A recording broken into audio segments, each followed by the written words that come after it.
Hello guys, ఈ వీడియోలో నేను మీకు చాలా ఈజీగా మ్యాగీ చౌమియన్ రెసిపీ ఎలా చేసుకోవాలో చూపిస్తాను రండి.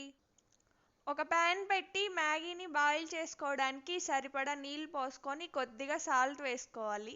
నీళ్ళు మరుగుతున్నప్పుడు 2 ప్యాకెట్స్ మ్యాగీ వేసుకొని 1 స్పూన్ ఆయిల్ వేసుకొని కరెక్ట్గా 1 మినిట్ కుక్ చేసుకోవాలి మ్యాగీని.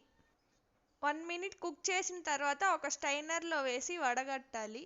వెంటనే ఒక బౌల్లోకి వేసుకొని నార్మల్ వాటర్ పోసుకొని కాసేపు ఉంచి ఒక ప్లేట్లోకి తీసుకొని చల్లార్చుకోవాలి. తర్వాత ఒక ప్యాన్ పెట్టి 2 స్పూన్స్ ఆయిల్ వేసుకోవాలి. ఆయిల్ హీట్ అయ్యాక కట్ చేసుకున్న తెల్లగడ్డలు వేసి ఫ్రై చేసి సన్నగా పొడుగ్గా కట్ చేసుకున్న క్యాబేజ్, ఆనియన్స్, క్యాప్సికమ్ వేసి ఒక 3 మినిట్స్ ఫ్రై చేసుకోవాలి. 3 మినిట్స్ ఫ్రై చేసుకున్న తర్వాత 1 spoon green chilli sauce and 1 spoon soya sauce వేసి 2 మినిట్స్ ఫ్రై చేసి మనం ముందుగా కుక్ చేసి చల్లార్చుకున్న మ్యాగీని అందులో వేసుకొని బాగా మిక్స్ చేయాలి, సాసెస్ అంతా మ్యాగీకి పట్టే వరకు. అలాగే ఈ వీడియోని లైక్ చేసి షేర్ చేసి సబ్స్క్రైబ్ చేసుకోండి.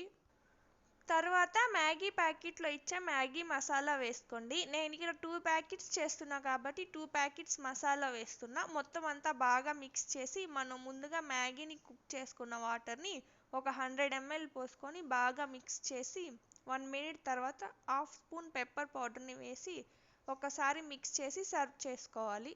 అంతే అండి, సింపుల్ అండ్ టేస్టీగా ఉండే మ్యాగీ చౌమియన్ రెసిపీ రెడీ.